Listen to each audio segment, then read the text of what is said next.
A 3mm thick sheet of steel was used to cover the floor, which was pop riveted in. I was a little nervous about what I'd find underneath, and yes, the floor was full of rust and needed to be replaced.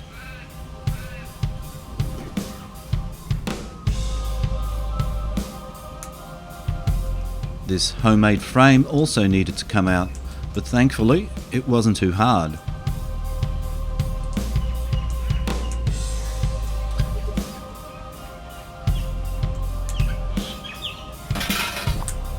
That's what's left of the jacking point.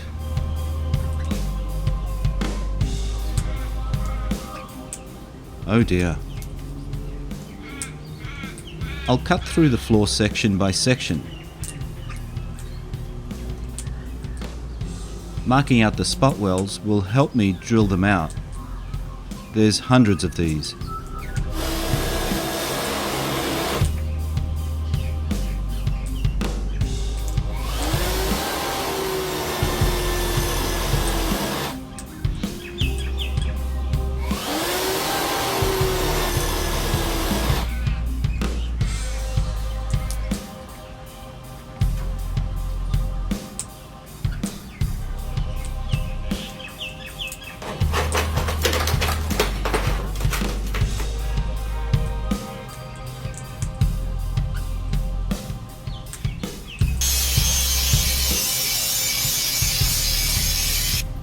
The subframe looks in good condition.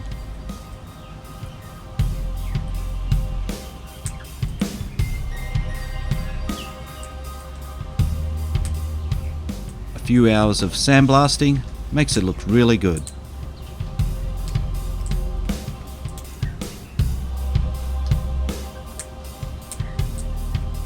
Spray painting was the most gratifying experience. To watch all the metal come to a single colour was so rewarding.